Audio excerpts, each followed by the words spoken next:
The views and opinions expressed on the following program do not necessarily reflect the views or opinions of Nash Community College, the Board of Trustees of Nash Community College, or the North Carolina Community College System.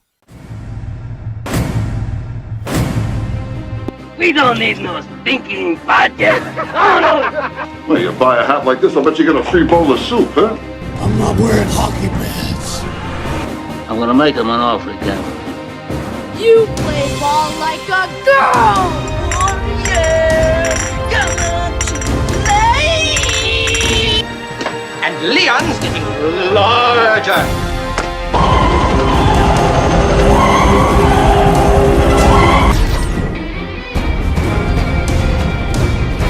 Nothing but pure and simple old-fashioned communism. But I was going into Toshi Station to pick up some power converters. Well, thank you very much. Can I be in charge for a while?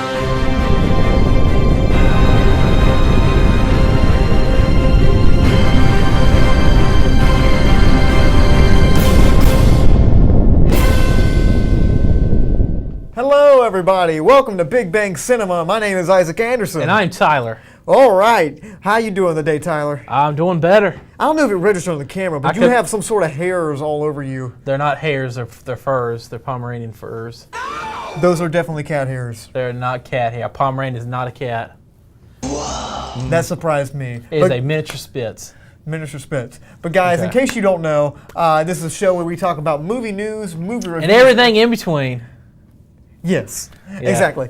Speaking about in between, Black Panther, the movie that's coming in between. Oh yeah, I saw him on the Civil War. I remember him. The Civil. Oh yeah, he was in Civil War. Civil War. Yeah, he's in Civil War. He was introduced in Civil War, and they just came out with a trailer recently. I think it was during the basketball game that went on, the finals game. The finals. I don't know what basketball. What I don't know what you're talking about. It was the final something, the countdown. I know. Me and you don't watch sports. I know. I love sports. I love all the players. But as you can see here, we get to see a little bit of Wakanda, which is pretty cool. We hadn't got to see, we saw the city part of Wakanda. It's like Zimbabwe without inflation. Yes, but this one you actually get to see the hidden place of Wakanda, because Wakanda is a very secret place, and it looks like the plot of the movie is Andy Serkis have found out where Wakanda actually is, and he's stealing their vibranium. Yeah, he's stealing their vibranium, and he's the only one that knows where it is, and he's got to die basically. And Black Panther is the king, and he's got to protect him. So is this before Civil War or after Civil War? I don't know. I think it's after Civil War, because Andy Serkis no longer has an arm. Okay, so Ultron still cut it off. Ultron still cut it off. Yeah, and they kind of introduced them both in that. That way, it's not really an origin story. He's been Black Panther. Was that his backstab? It says, "Oh, look at that horrible Photoshop." This is some bad Photoshop right here. Oh, there's a lot of criticism from this poster. It's literally a production photo they took of Chadwick Boseman, and they just posted it on this really rough-looking CGI frame. I mean, the CGI looks passable, I guess. Not really. It looks a little rubbery, I gotta admit. But this is just a terrible Photoshop job. I'm pretty sure whoever did this probably had got to sit down and was okay, this is how we use Photoshop. This is not how we use Photoshop. You did it the wrong way. I think a guy did it as a fan. Was let me throw it together, and he puts it on YouTube. It looks like something that you see on some Reddit. Somebody did it on Reddit. Yeah, it looks like a Reddit fake poster or something like that. Yes, I see plenty of those. But I mean, I don't know. Just seeing some of the trailer, what did you think? I watch it, honestly. Whoa, Forrest Whitaker's in this? Forrest Whitaker's in it. Wow. And also, Get Out Man himself, Daniel Kaluuya is in it. I mean, it's an all-star cast. Chadwick Boseman's fantastic. Lupita Nyong'o she's also going to be in it. She was in the recent Star Wars movie. Angela Bassett's in it. Angela Bassett, and this guy right here, Human Torch. There's two Human Torches that are in the new Marvel Cinematic Universe. Michael B. Jordan's going to be in it.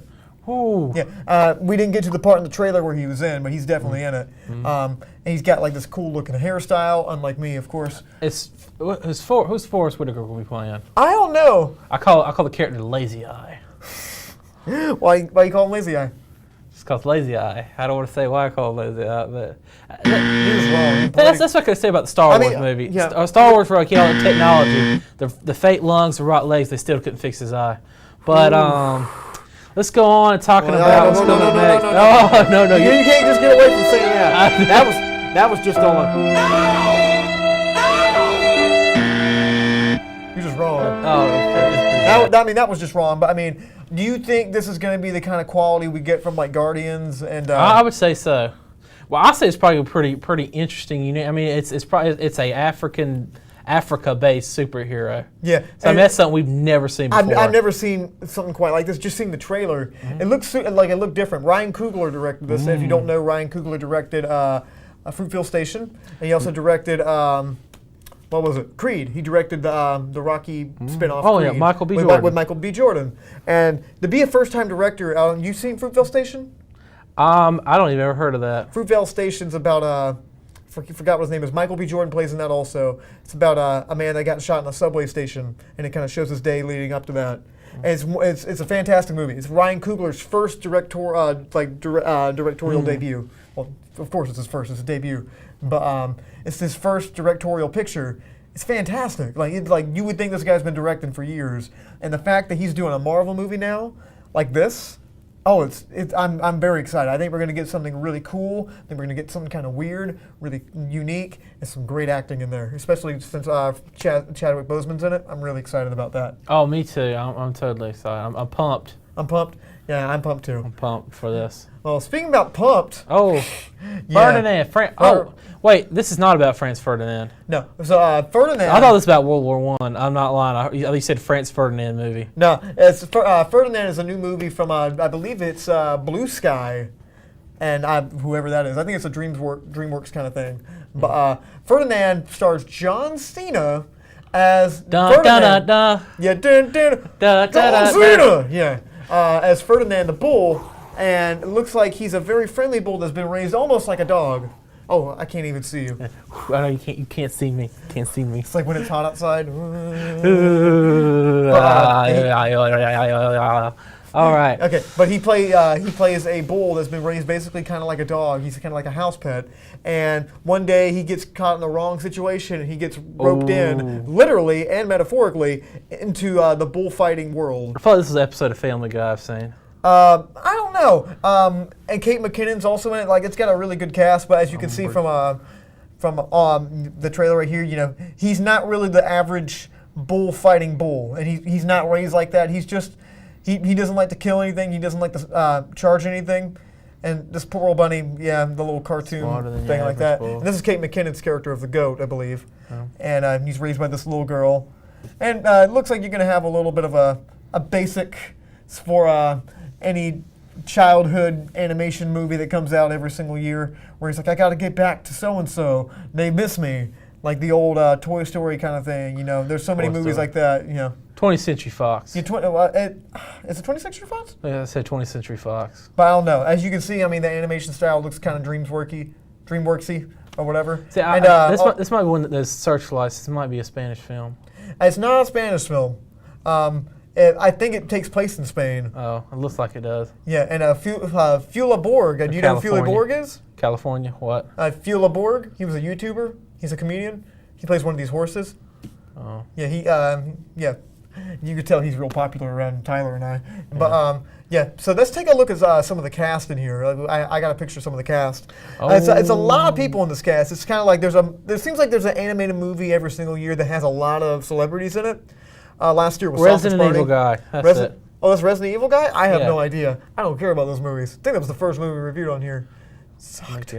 But David Tennant, the Doctor himself, is going to be playing a character. Kate McKinnon from Saturday Night Live. Anthony Anderson, glad he's not working at Best Buy. Oh, dude, he's got a humongous TV show right now. Oh yeah, it's called Blackish. Yeah, he's got like a Golden Globe or something. They got a gold Emmy for it. And Gabriel Iglesias plays Quattro. Oh, I missed that guy. Oh, Fluffy himself. Oh, Fluffy himself. But it looked like in the trailer, I don't know, we didn't have the audio on it, but there was a part in there where it's like, I'm uno, I'm dos, I'm cuatro. It's like, what happened to Trace? It's like, we don't speak a Trace. That's the kind of comedy you're getting in this, kids. Yay! So, yeah. So it's a really good cast. Fula Borg is playing Hans, of course. He plays the human person. And John Cena himself is playing Ferdinand. I'm just going to say it right now. I feel like it's going to flop. I'd probably say so, too. This is like the recipe for what the studio thinks is going to be such a good idea. PETA's going to tear this thing apart. How so? Because it's about bullfighting.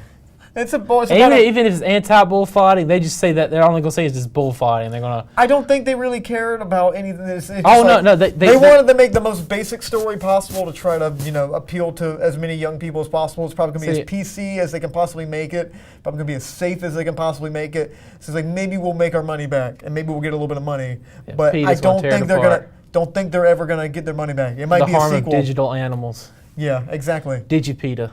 Digipeta? Yeah, they're gonna be all over it. I don't know if I'm feeling Digipeta. It's horrible. Sorry, wrong sound effect. I'm supposed to push this one. But still, Nicolas Cage. I'm glad he's still alive. Nicolas Cage is still alive? I think so.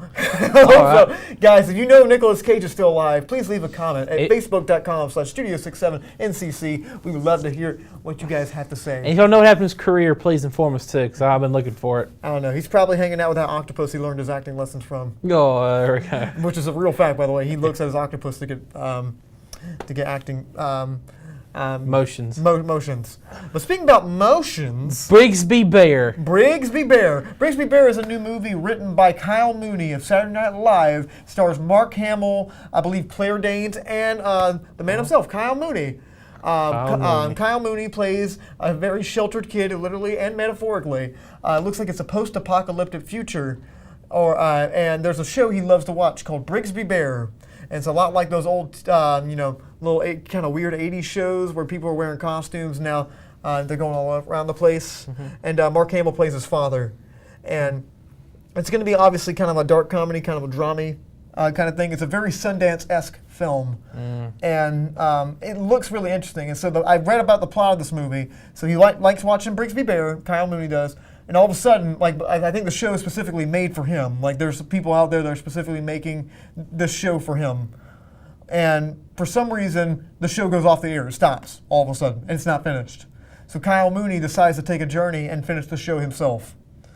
And so it looks really interesting. It's a really weird vibe in it. But just seeing it right now, what do you think?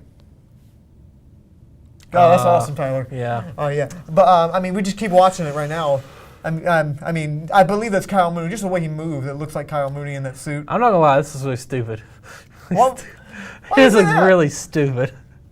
I think it looks really interesting, especially I've heard so many awesome things about it. It's got a really high score on Rotten Tomatoes right now. It's like 90%. Mark Hamill's in it. Mark Hamill's very selective about his projects. Oh, really? Film projects. Oh, really? Yeah, his projects. But okay, yeah.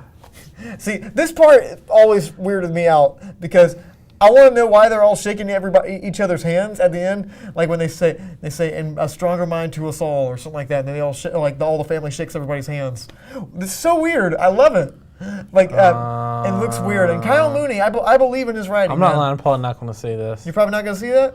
No. It's a very Sundance kind of film. It comes out in July. I don't even like Sundance. You don't like Sundance? Don't like any. There's never a Sundance film that only Swiss Army Man was the only one I really liked. This is going to be kind of, it's not going to be as silly as Swiss Army Man. I imagine it's probably going to have a little bit more dramatic elements to it. But let's go on to something. Let's talk about something interesting. Let's talk. Danny Elfman is going to be doing the score for Justice League. Danny, the Elfman himself. If y'all remember this guy, if you ever seen a Tim Burton movie, he's the guy that did the music. But we got to finish talking about Brigsby Bear. Oh, I'm done. We're done with Brigsby Bear. I'm done. We just watched the trailer. Yeah, we're done, and I'm done with that.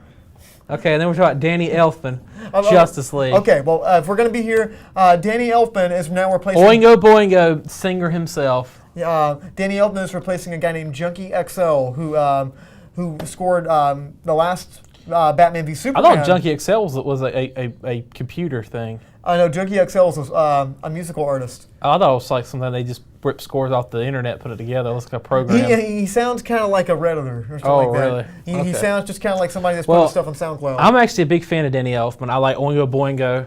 I've liked all the Batman themes I've heard from him doing. He's done all the Batman themes. I'm not lying. I believe you. All the ones, all the ones from the 90s. Besides the Hans Zimmer ones. Yeah, the TV shows he did. Oh, this guy is probably one of the probably well-known composers in all of Hollywood. Yeah, right next to him, him and John Williams, and I think they're probably the two biggest ones. Yeah. Didn't he do Lord of the Rings? I believe he did Lord of the Rings, didn't he? I think he did some Lord of the Rings. Yeah, he does a lot of superhero films. He does. He did Spider-Man's. The Spider-Man's. He did Spider-Man 1 and 2. He does a lot for Sam Raimi too. He did Weird Science from the 80s. He actually sang the song for it. But yeah, do you know? So you don't know who Junkie XL is? Never heard of him. Junkie XL, he scored Batman v Superman with Hans Zimmer. Oh. And Junkie XL, I saw a quote from him about this, and he said, "So my mentor Hans Zimmer always said, you never know." He's like, "You're never a real film composer until you've been dropped out of a project." He said, "It looks like I made that list." He's like, I hate to leave the project, but he's like, "Thank you to everybody." It was really vague what happened. See, I'm excited for this because I'm gonna watch, and it's gonna have a lot of. I feel like it's probably a lot of tones from like the original, the Tim Burton's one that we all love. Yeah. Like the Batman and then Batman Returns. I love this. Two of my favorite Batman films. Yeah, but do you think that because we talk about Justice League a lot on the show because it seems like there's a lot of production problems that are going on with it, and. Do you think that this movie's in trouble? Because it seems like something's coming out about it every single week about something's going wrong about it. See, I feel like they put him on the project to kind of bolster it. Yeah. Well, it seems like all the choices they made seems to bolster it, but still, it's a lot of changes last minute. Because I feel like they weren't comfortable with what they've already had. Oh, really? So they're just kind of bolstering, kind of adding more to maybe if Danny Elfman doing the score, more people will enjoy it. And Joss Whedon, the guy that's proven to do this kind of stuff successfully all the time. And, The only part I'm worried about is Joss Whedon, and they get involved in it, we're just going to see another Avengers movie. And I hope it's not that. I hope it's different, but I hope it's good. Get Patty Jenkins to do it. Good Lord. I really hope this is something of quality. I hope they put Patty Jenkins kind of like, you see it, it's going to have like a lot of her writings and kind of like her direction for the Wonder Woman part of the film. But that's what I'm afraid of. Was the same thing from Wonder Woman. I hope the thing that happened to a lot of young directors, like some up and coming. Granted, Patty Jenkins has been around for years, but people that get a successful movie, they tend to get all these offers to do all this different stuff. Now they're directing everything, and that becomes kind of bad because sometimes their style doesn't always match what they need to do, or they don't need to do it. They get trained. Well, I don't know if they get trained. Josh Trank is a great idea. Great example. A great example of that. Yeah. What happened to Josh Trank was a good idea. The young directors or the directors that finally get something really successful under their belt, finally start getting all this, all these offers, and then things kind of hit the fan, and the thing turns out terrible. And that's why I'm afraid with Patty Jenkins. I hope that doesn't happen. But I think right now the team on it is they seem to be going good with Wonder Woman. Wonder Woman's making a lot of money. Wonder Woman's very successful with critics. It's still very high on Rotten Tomatoes. It's up in the 90s, and people are on board. But Justice League is in a lot of production problems. Danny Elfman's on board. Yeah, Danny Elfman's on board. Joss Whedon's now on board. Zack Snyder seems to be far away from this. The Simpsons. What? How about The Simpsons? What? He did the score for The Simpsons. Oh yeah, that's pretty cool. But guys, if you have any opinions on any of this stuff, especially Brigsby Bear that got rudely cut off, or if y'all are big fans of One Go Boy Girl, want to say anything about Danny Elfman or Tim Burton, contact us too. Okay, you want to say the link? I always say. What is it? NCC at Nash. It says it right there. Just read it. Facebook.com/Studio67NCC. There's a slash in there. Guys, we're going to take a really quick break. But guys, when we come back, we're going to be talking about a really fun little segment idea we came up with. Oh, you mean Isaac came up with? No, it's more than us. It's rewatchable and unrewatchable movies. Stay with us, guys. Oh, yeah. I'm glad you put Sophie's Choice on it, though. Did you know Nash Community College offers 12 degree programs entirely online? Are you interested in information technology? Explore information technology systems, network management, systems security, healthcare informatics, or web design and administration. These 2-year programs are only a few of the online associate degrees offered through Nash Online. Students receive the same quality instruction and resources as on-campus students without ever stepping foot on Nash's campus. Learn more about Nash Online today at online.nashcc.edu.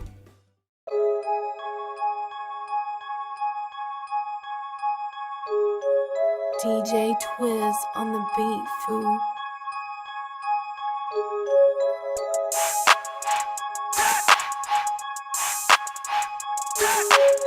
What's up? It's DJ Twiz. Be sure to tune in with me every Tuesday at 2 p.m. on WNIA 89.1 FM to catch all your urban music, news, fashion news, and sports every Tuesday at 2 p.m. Make sure you tune in because it will be lit.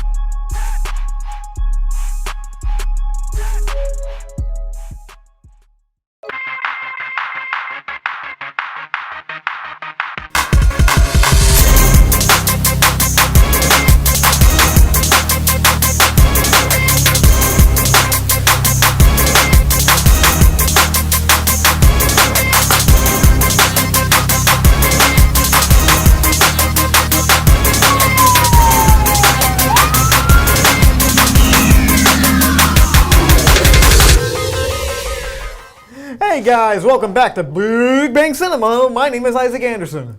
And I am Tyler. Ooh. Dun, dun, dun, dun. Tyler. Tyler.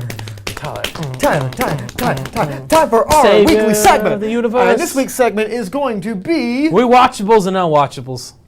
Oh, unrewatchables. Unrewatchables. Rewatchable and unrewatchable films. Yeah, exactly how it sounds. We're going to talk about movies you just going to want to keep watching after you watch them. No matter how many times they come on television or how many times you pop in that Blu-ray, you always want to watch them again. And the films you like the first time but can't stomach watching the second time. Either it disturbs you or something like that. But without any further ado... Here we go! So why don't you take the one we were just talking about just a minute ago. Tom Hanks himself. Mr. Forrest Gump? Oh, Forrest Gump, yeah. Forrest Gump, it's a lovely movie. It was actually done by one of my favorite directors. Oh, Robert Zemeckis. Robert Zemeckis himself. I think he's on this list twice. It's probably one of those films that 100 years from now, everybody's going to have seen it. They're going to know. You can mention it, people still going to know what it is. It's one of those milestones in film history. Amazing film. It's just watching a man so naive just walk through life and just be a part of all historical events. Yeah. And like even it was based on a book, and apparently in the book it gets crazier. Like he goes to space and stuff. Yeah, I heard about that. But do you think this movie is? Don't get me wrong, it's very rewatchable. Do you think this movie holds up over time? Yes, it probably. I mean, I saw it recently and it's still good. It's still good. I haven't watched it in a long time. What I remember, it's very saccharine. It's very sweet. It is very rewatchable. There's a lot of moments in there that stick with people and a lot of really fun. It's got sad moments, happy moments, funny moments. It jerks you around, man. It's like, I mean, it's a Zemeckis film. Yeah, and that's definitely a really good one. But next one is something that I really enjoy myself. It's probably one of my favorite films, probably in my whole repertoire. I love this film so much. No, it's something close. It's Galaxy Quest. Galaxy Quest. Galaxy Quest is satire on Star Trek. And basically, if you haven't seen it or don't know anything about it, Mr. Tom Hanks, not Tom Hanks, Tim Allen. I don't know why I said we talked about Tom Hanks. Tim Allen plays a Captain Kirk type character. Sigourney Weaver's in it. Toy Story. What? They're both in Toy Story. You were close. Yeah, but that's a good point. Alan Rickman's in it. Guy Pearce. The late Alan Rickman. Yeah, the late Alan Rickman. But they play a Star Trek type cast that's been off the air for about 20 years. They're kind of washed up actors, and this actual alien race comes to them and says, "We want you to come and save our planet." And they made ships, and they made pretty much everything that they work on exactly how they did in the television show. And they want these actors to come up there because they think everything they saw was real. And they said, "We need you to go save our planet." So they have to go actually save the planet, even though they don't know anything that's going on, and they're just washed up actors. And some of the funniest little moments in there, like Guy Pearce plays the extra that is like really full of himself, and then when he gets up to space, he realizes he's the guy that dies. Like that goes when they go to different planets or something. Like he's the expendable guy. Like he's just the extra that dies. And there's this one scene in there where they go to the planet, and Guy Pearce is so scared he's gonna die. And it seems like he knows everything that's gonna happen because like he actually watched the show and nobody else knows. He's like, "Yeah, those little creatures are gonna go angry in just a second." And Sigourney Weaver's like, "We gotta get out of here before one of those things kills Guy." And at the end of the movie, during the little flash where Saris is killing everybody, spoilers for a 20-year-old movie. Yeah, and he's like the only one that doesn't die. Literally everyone else gets shot except for him. Like he's the one still alive. And the ending is just fantastic. There's every single moment of this is so rewatchable and so much fun. But why don't you take the next one? The next one I got Jaws. Another massive milestone in film history about a shark who goes to the beach and eats people. He goes to the beach and eats people. Yeah, pretty much. That's the plot. Then you have Roy Schneider who gets a crew together to go hunt and kill the shark. You made it sound like he's got a bikini on. He's sunbathing. Yeah. Oh my goodness. Yeah, it was very good. I mean, it was one of the most expensive films ever made. How much did it cost? At the time, it was. Listen, you know how much it cost? I don't know. I don't know how 70s monies work. It was mostly on drugs. Mostly on drugs, yes. Yeah, I mean, it really was. Yeah. But just look at Black Sabbath. But yeah. So, what was I gonna say? I don't know. You're talking about this movie. Go ahead and keep talking about it. Yeah. It's believe it or not, as the film came out, attendance for beaches like dropped for the next 10 years. Oh yeah, it did. Yeah. People quit going to the beach after this. I would too, man. Participant. It's terrifying. I mean, a great white. I mean, which a lot of this isn't even plausible. A great white is not going to get that close to a shoreline. Yeah. So a lot of this it's is scurry for a movie. Scurry for a movie. And then it coined one of the greatest phrases in like modern history. What was that? That's some bad hat, Harry. It's a bad hat, Harry. You know what I'm talking about, right? Sure. It even started a whole Bryan Singer's production company from that one scene. Bad hat, Harry? Bad hat. That one, he goes, that's some bad hat, Harry. Yeah, and also you're going to need a bigger boat, which is in pretty much everything that's been ripped off so many times. But yeah, it's one of the most rewatchable movies. Also, the reason why it's so great, you don't see the shark that much. And because the shark actually didn't work. They just couldn't get the shark to work. Yeah. And that's a little thing in that. So next one, again, another one of my favorites. It's very rewatchable anytime it's on television. I try to watch it. As long as it's the first one. As long as it's the first one. Yeah, we're not talking about the trilogy here. It's The Matrix.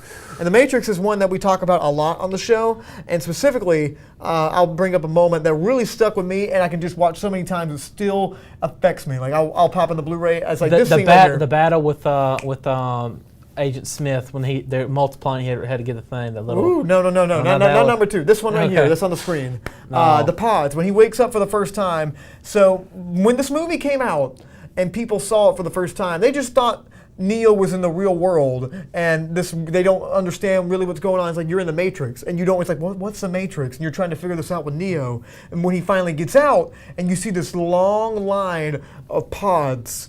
I've just like human batteries and just all like fields, endless fields of them all, and like all his friends are around him. Basically, that everybody he's ever known is fake, and he just realizes his whole life has been a lie, and it's one of the most affecting moments I've ever seen in a film, and it's fantastic effects that still really hold up to this day. It's better than some CG I've seen in some movies. Mummy, but I mean, it's definitely a movie that holds up. It's a traditional becoming a hero kind of a story, kind of an origin story.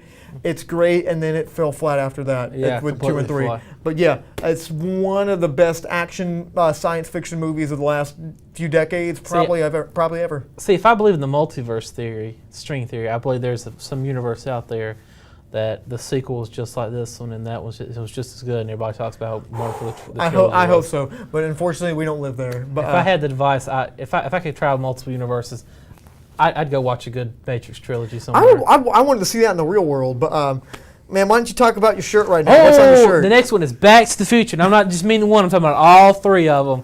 3 of my favorite movies of all time. Robert Zemeckis. This is also a milestone film. I mean, you couldn't have been alive. You couldn't have been alive in the last 100 years, and not have 100 years. 30 to 100 years, and not have seen this film at some point in your lifetime.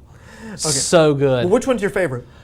That's really hard, man. Like I like the gun shooting in this one. I like the whole paradoxes in that one, and I love the whole going to the future part in this one. It's just I love them all. I mean, it's a wonderful, addictive characters. You got Biff Tannen.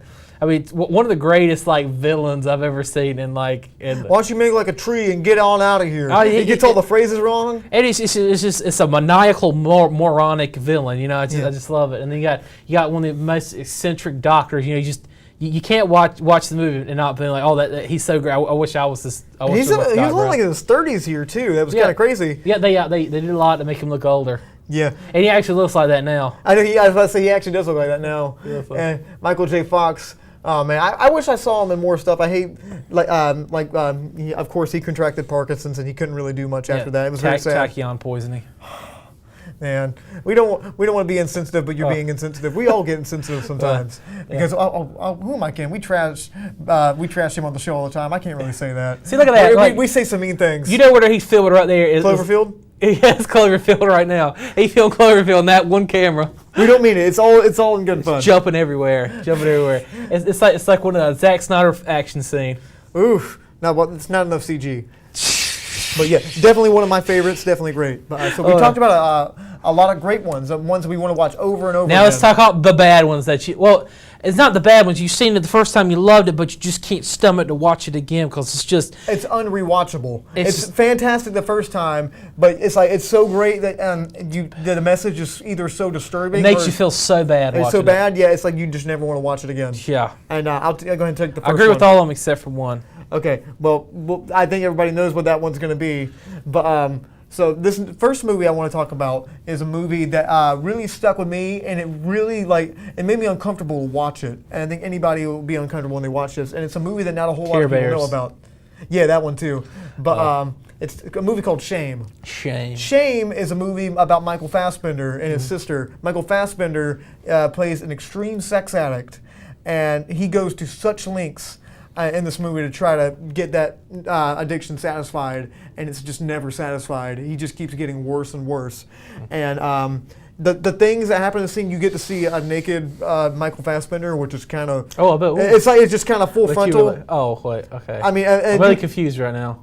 Well, I mean, it's kind of it's one of those things, but it's so in your face as far as kind of Well, it wasn't in your face, was it? No, it wasn't literally in my face. Okay. But it kind of was. It was on television. But it's the way things are put together, the way things are portrayed, the way things pan out in this movie, and the imagery in this movie, the vulgarity that's in this movie. It's just one that whoever wants to watch this movie twice is psychotic. Because I mean, this movie is so just mind-bending and so, oh my gosh, kind of thing. It's so disturbing that you're not going to pop on the Blu-ray player and be like, I want to watch Shame again. Because especially this scene right here, without giving anything away, because you need to go in this movie not knowing really what's going to happen. This is a very, very powerful scene. It comes near the end of the movie. But so yeah, Shame. Fantastic movie. Watch it once, never watch it again. Don't watch it with your parents. So Tyler, what's next? Schindler's List. Okay. Oscar Schindler, the man. It's a film. I think Steven Spielberg did it. And actually, I think Steven Spielberg's family or somebody was one of people Schindler helped or something. But back in World War II, the guy he ran a factory, and he was giving up his money to help the Jews that worked in the factory get out of Germany to save their lives. And it's a tough film to watch. Yeah, and it's almost 3.5 hours long too. Yeah, because it's just too long to watch. That's why it's tough. But and then it's just to watch this man just give up everything. I mean, he's not even Jewish, German. Somebody had so much compassion that he saved all these people. He was friends with Nazis. Yeah, friends with Nazis, and he managed to save all. And I think remember that part at the end about the ring. Yeah.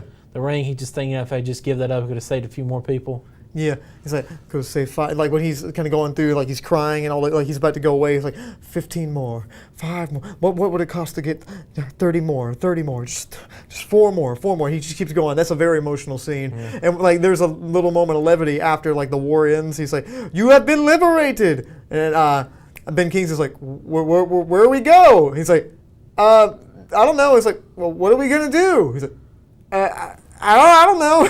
They've been so enslaved for so long that that's a little moment of levity and a very dark and sad movie and a very touching and a very necessary movie. Mm-hmm. But yeah, so this next one isn't very necessary, but it was a movie I really enjoyed. But it had sort of emotional weight to it that I don't want to feel again, and that was Manchester by the Sea. Manchester by the Sea is a great film. Casey Affleck won the Oscar for Best Actor. I remember this. I believe I wanted Michelle Williams to win just for this scene right here, the picture you see right now. This scene is going to be played in all these acting classes where every actress is going to use this as their monologue to try to get an acting part. Because, I mean, this scene is so real, feels so visceral, especially what's happened throughout the movie. Don't want to give anything away. It's a fairly recent film. But the emotional weight that Michelle Williams gives in that performance and just that whole thing, that whole scene is just heartbreaking, especially what happened in the whole movie. But this movie is a moat fest. This movie is depressing, sad. Casey Affleck plays one of the most kind of most wallowing in his sadness kind of characters. And the things that happen in this movie are just so devastating and heartbreaking. It's just kind of and everything's very dry to it. They portray it like real life, where everybody's just kind of oh, Tim, I guess I can't make it here. Yeah, life sucks. Yeah. And it was good. It was great to see and blended in with the characters, but it's not what I'm going to pop on the Blu-ray player ever again. But yeah, great movie. You haven't seen it yet, but if you've seen it once, you don't see it again. What do you think next? Sophie's Choice. Sophie's Choice. She's Sophie. Well, this takes place in the 60s, 70s.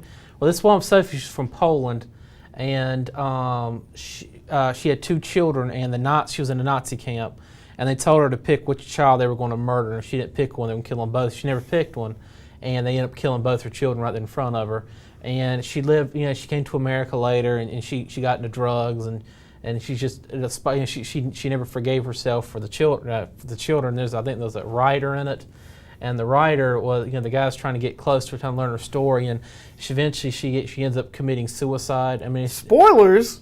I mean, this is a 35 or 30, 40-year-old movie. Oh, just give a little courtesy saying spoilers for Sophie's. Spoilers for Sophie's Choice. It's a little late now. I mean, it's one of those depressing, just saddening films you're probably ever going to see.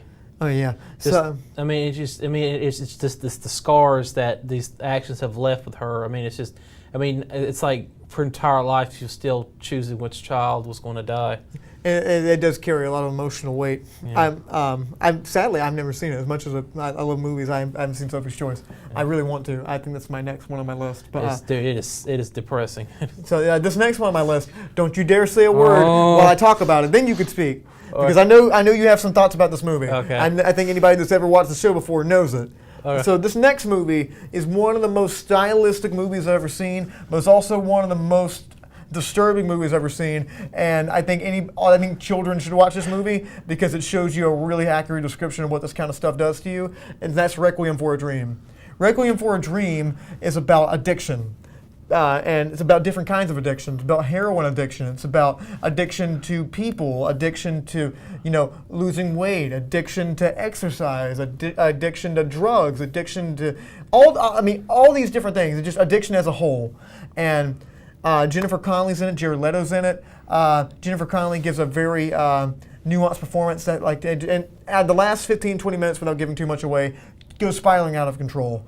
And in the last 20 minutes of this film truly resonated with me, and I think a lot of people that watched it literally just can't watch it again just for those last 20 minutes. It's a beautiful film to look at. Darren Aronofsky directed it. It's one of the most stylistic movies I've ever seen. Every single scene has some kind of different style, especially, I know what scene you're talking about. There's two scenes. And the scene where Jared Leto's mother is watching television. Oh my goodness. Okay, Tyler. I mean, it's disturbing. It's hard. It sticks with me. Okay. So go ahead and tell. Okay. Tyler has a very different look on Requiem for a Dream. Okay, I say it's more like a dark humor because there's 3 parts of this film that I can watch and I laugh. I can't stop laughing when I watch it. It's one about the spoilers. Okay. Spoilers. Spoilers for Requiem for a Dream if you haven't seen it. She gets really hooked on. His mother gets really hooked on weight loss medication. Speed, and because she wants to lose weight to be on a game show, and so she starts hallucinating. And her refrigerator comes to life. It's got the mouth, and it's coming after her, and she's staring.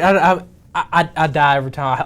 It's so funny. It's supposed to be she's hallucinating. It's supposed to be scary. The TV is scary. It's not funny. The refrigerator starts moving across the room. Oh, and this is one part I can't really go into details. What's happening? This is what happens to this lady after she does all that. She thinks she's on a game show in a red dress, looking beautiful. But in reality, she's in a nut house getting electroshock therapy. Okay, and then there's another part of this film. I can't really go into detail what the scene is about, but there's one man, this scene right here. There's one guy. She's pretty much doing a party. There's one guy there, older gentleman in a suit, and I could watch what he says over probably on loop. And it's just the look on this guy's. The slash. Yeah, and it's the look on this guy's face. And it's just to me, it's so funny. He got up that morning, looked in the mirror, and practiced what he was going to say later. He was at work all day, just mumbling to himself. When he finally gets there, he's like, "Father, this is my chance," and he says it. And I just can't. It's a terrifying scene. It's a horrifying thing to see where she's gone. Yeah, we got to go. And that one guy says it. All right. Okay, for those that have seen the movie, know what it is. Guys, if you have any opinions on anything we've talked about so far, please leave a comment at facebook.com/Studio67NCC. We'd love to hear what you guys have to say about it. Jared Leto, I was he's going to die. Okay. He is going to die. He didn't die. He doesn't die. I'm like, he's finally going to die. He's like Guy in Galaxy Quest. Exactly. That's what I was feeling like you watch it, you want to know when he's going to die. You're like, he's dead now. He's totally dead. Okay. The Bambi, he survives it. I'm just like, yeah. We got to go to a really quick break. But when we come back, we're going to be reviewing that new movie. I think Tom Cruise is in it. I don't really know. It's kind of unmemorable. The Mummy. Stay with us.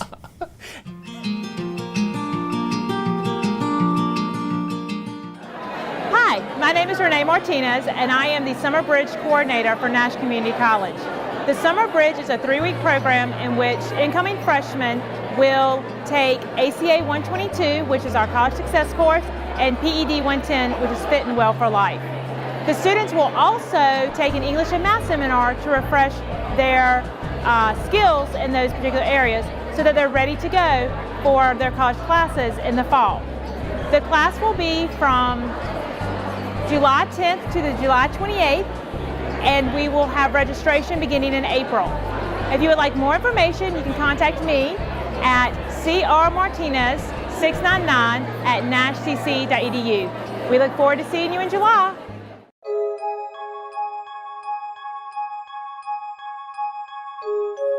DJ Twiz on the beat, fool.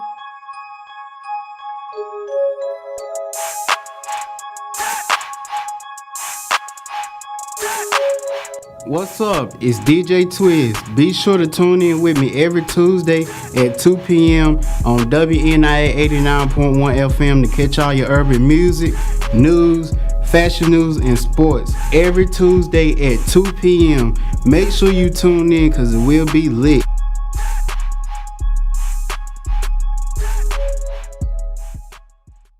Did you know Nash Community College offers 12 degree programs entirely online? Are you interested in information technology? Explore information technology systems, network management, systems security, healthcare informatics, or web design and administration.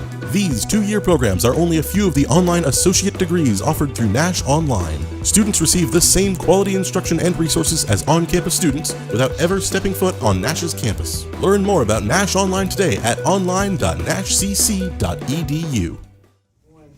Hey guys, welcome back to Big Bang Cinema. My name is Isaac Anderson. And I am still Tyler. Nothing's changed. And he's still talking about that scene from Requiem for a Dream. I'm laughing about trash it. To trash. Trash to trash. Well, speaking about trash, guys, it's time for our movie review of the week. The Mummy. You gotta wait till the buzzer goes off. Let's do it again. Time to talk about some trash, which is The Mummy. Oh. If you do it right, who cares? All right. The Mummy is a new movie starring Tom Cruise. It's a remake of a remake. It's not even a remake. I found that out the other day. It's not a remake. Well, it was a movie back in the 60s, and it was a movie in 1999. This is actually the 4th one in the series. It's fourth one series. The series, especially the 4th one, the Mummy series. Well, it's supposed to be. It's a remake of the original Mummy. Okay, I can see it there. Yeah. So the Mummy, it's basically a mummy comes back to life and tries to kill everybody in the world, and Tom Cruise has to stop her. I think that's the basis of the movie, isn't it? Yeah, and then I think Zeno shows up and saves him. Zeno shows up? Yeah, Zeno. Oh no! No, I don't think that. I think that's the Scientology thing. Oh, no, that's wrong. They're watching, man. We can't do that. They're the only people that watch. Which are very thankful for their views. Scientology. But overall, what do you think about? Please don't hack our bank accounts. All right. So, what do you think about this movie? It wasn't bad, but it just wasn't that good either. And I gotta agree about that. Yeah. This movie was just fine, but not really fine. This movie was barely mediocre. It was a little lower than mediocre. I can't say it was a terrible movie, and we'll get into why not. What did you tell me? It's going to be future TNT fodder. It's definitely a TNT movie. It's definitely like one of those like Behind National Treasure 2. Yeah, it's definitely one of those. They're going to be playing double features on this one, and it was very. I gotta say the story was, and the way everything's put together is almost like a video game with a really thin story. Yeah, it's kind of like we're people, like we're adventurers in a desert. Oh no, we got caught by terrorists. Now you got to fight off the terrorists in the level. Oh great. Oh look, the airplane's there. The mummy got out. Oh, and then they got to like fight that level in the airplane. It's like Modern Warfare 4. It's kind of like that. Like it's just a very, very loose, thin story with characters you really don't care about. They're very surface level, and going to the next action scene or going to this. And what did you think about that? I had some issues with it. Mm-hmm. More than that, like I had some historical issues with it. Mm-hmm. Like the whole going all the way to like what spoilers. Spoilers. We're going to the spoilers for the new Mummy movie. Spoilers. Going all the way to Mesopotamia to bury a mummy to a land that they weren't welcome at. I mean, it's just that is highly improbable. Yeah. The fact is, people that are going to go see this movie probably don't care about that. And then the poisonous camel spider. The poisonous camel. They weren't poisonous, were they? They're not poisonous. You remember it? Yeah. Yeah. That is just sickening to see that. It's not even a spider. It's a pseudo spider. We didn't need to have a repeat of last week where we talked about Greek mythology for 10 minutes. And I just feel like some other parts. It was like all those people she picked Tom Cruise. The guy kept turning her away. I'm like, find a guy who agrees with you. Come on. I mean, that goes for life too. That was a very powerful moment in the film. Yeah. She was like chasing, but he wanted none of her advances. But yeah, going back from non-spoilers, let's go back to non-spoilers right now. Yeah. This movie, again, like the video game kind of story, Tom Cruise was probably a really bright spot in this movie for me. It looks like I'm about to say about Tom. I feel like they put him in this movie to push the film because I felt like no one's going to watch it either way. No way! That's why he's in this movie? Mm-hmm. No, you mean Tom Cruise was cast because nobody wanted to go see another Mummy movie? Yeah. Oh my goodness. Well, Tom Cruise is in it. Tom Cruise looks like he's actually giving a crap. He's actually giving it his all. He's giving a dedicated performance like he always does. But here's the thing. There's been so many reports, and there's been a whole thing written up in websites like news websites. Tom Cruise basically took over this movie. He semi-directed it. He Edward Nortoned it. He kind of says, "Oh yeah, you shouldn't shoot this action scene with this lens. You shouldn't be doing this. You shouldn't be doing this." It's like, you just let me do it. I mean, you said that. I mean, the action scenes were really catchy. Yeah, and like the action scenes were like well done. You could tell some things were done for real. It was Tom Cruise's idea to go up in the plane. It feels like the director just directed and completely changed her. And these I can see. Looks like the director just didn't want to step on Tom Cruise's toes, and Tom Cruise got to do whatever he wanted. Yeah. And it looks like the director was a yes man that like just like, yeah, sure, Tom, go ahead, do whatever you. Yeah, that's good. That's good. All right, go ahead, Tom. Go ahead, Tom. Do what you want. It's all you. It's all you, Tom. It's all you. And it looks like come on, Tom. It's all you, Tom. And it also looks good for saying, oh yeah, Tom Cruise came up with this idea. Tom Cruise did this idea. But yeah, he looks like he's giving us all. Russell Crowe is also in this movie. He plays Dr. I guess this is kind of spoiling things. He plays Dr. Jekyll Hyde. Oh. Jekyll and Hyde. Jekyll Hyde. No, he's not Jekyll Hyde. He's Jekyll and Hyde. Edward Hyde. Yeah, Henry Jekyll and Edward Hyde. But he gives a pretty interesting performance. He's basically himself. He's the character he plays in all the movies. Yeah, he's a jerk. He's like, welcome to the new world. He always speaks up at the end of his. And then he turns into a jerk. I'm like, oh wait a minute. Yeah, he turns into like a Cockney accent, like drunk man. So what I realized is like only happened was they gave Russell Crowe something to drink, and he just like got. We got wasted and started. It looked like he was fighting around the world, Russell Crowe. Fighting around the world. But. So he was fine. He was in it for a little bit. It seemed like they were trying to set him up for being another movie. Yeah. And it looks like Tom Cruise is trying to set him up to be in another movie, which is another issue I have because since we're still in spoilers. Mm-hmm. At the end of this movie, he stabs himself in the heart with this dagger that's supposed to like release this demon kind of thing and destroy the world. Mm-hmm. But it doesn't. Like he can control it for some reason because he did it for himself. I don't understand it. So he's like part demon, part Tom Cruise. He's kind of like fighting to get through his Tom Cruise. He's Xenu now. Exactly. But at the end of the movie, he's like riding off. He brought his friend back to life, and he's riding off. But thank you for bringing me back to life, buddy. That's how kind of. Yeah, I know. It's like exposition. Yeah. But it's like, do you think I don't think Tom Cruise is coming back. He's not gonna play second banana to somebody. No. He's like, I've only known him to do that like maybe 1 or 2 times. He did that in Tropic Thunder and maybe Magnolia, and that was it. Yeah, but that was really good in Tropic Thunder, though. Neil Grossman. Oh, yeah, of course. Neil Grossman's getting his own movie, too. I did not know that. But Tom Cruise is first banana. He does not play second banana. It just doesn't happen unless the script is really, really good. But overall, first off, real quick, let's talk about the mummy in and of herself. She was a woman this time. Progressive. And she was a very good actress, too. Oh, wrong mummy. I think this is 1999 mummy. We'll talk about that in just a minute. But, that's not a bad film either. Oh yeah, we'll talk about that, but we won't even go to a break. We'll just go right into that one. But this mummy right here, the chick mummy, what'd you think about her?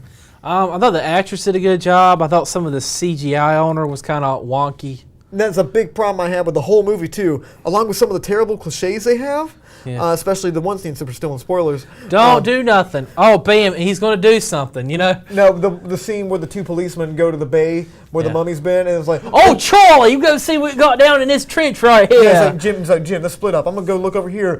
What? And he like touches the thing. Oh, and he's like, Carl, where'd you go? Oh, Carl. I just realized something. What? They say let's split up in every single horror film. Really? Someone says let's split up. It's true. It's true. Let's split up. And that's when anytime you hear that, someone's going to die. Oh wow! I mean, they got to move the plot across somehow, but the plot just kind of looked like it was going through the motions. Like we got to get to the next action scene somehow. Didn't really care about some stuff. Tom Cruise again looks like he's giving his all. It looks like he had his hand in the action kind of set pieces, and there were some interesting ones, and there were some ones that were kind of bland. There's a cool fight between him and Russell Crowe in there. That's like a good YouTube little clip, but overall, it's just kind of it's really blah. Like I don't care, nobody cares. And the female in this movie, don't even remember her name. She has nothing to do. She's very. She was the damsel in distress. I'm pretty and I'm spunky, but I'm also a pointless, brilliant scientist. You know, I'm seeing a lot of those lately in movies. And beautiful scientists. And real quick before we go, some of the effects in here were like I know. I could not believe she was. I couldn't believe her performance as being an Egyptologist. I just an Egyptologist. That was kind of stupid. But some of the zombie effects in this are off. It looks worse than the 1999 one. The 1999 one, granted, there's a lot of effects in the old mummy movies that don't really hold up. Some of them do, some of them don't. This is not going to hold up next week. Like, this looks bad. I looked at you, I'm like, this looks like PlayStation 4. So if it was 1983, this movie would have been like, oh my gosh, look how amazing this movie is, but it's not 1983 anymore. If they were like practical things, it would have been a little creepier, but they look so cartoony. It was. Yeah, some of the things in there. But overall, some decent action set pieces, I guess. Tom Cruise actually gives his all in this. But overall, this thing's just kind of bland, goes through the motions. It's like a video game characters, video game plot, kind of semi-decent video game action, but nothing really to it. I'm going to give this one like a 4.5 out of 10. I give it a 5.1. You got very quiet all of a sudden. I was going to give it a 6 out of 7. It's very close to a 5. So I got to go lower because it's a cash grab movie. I give it a 6 out of 7. 6 out. You saw it with me though. Yeah, but I didn't really watch it. I'll give you that. And how metaphorical that is. Yes. But right now, you just go right into the movie facts. Okay, movie facts. Because we're running out of time. We got a little caught up in the rewatchable movies. So this week's movie throwback was 1999, The Mummy. Mr. Brendan Fraser himself. So what you got about facts about that? Yeah, what do you got, Fat? You got any facts on it? Oh, that's your segment, man. Oh, that's my segment. Did you even research it? I did. I don't remember any of the facts I pulled up on. I don't have a board to read it. I feel like do you know anything about this movie? 1999. It was been production hell for a long time, and they redid a lot of the scenes for it. And nobody. So basically, like every other movie ever. Nobody in this movie was actually Egyptian.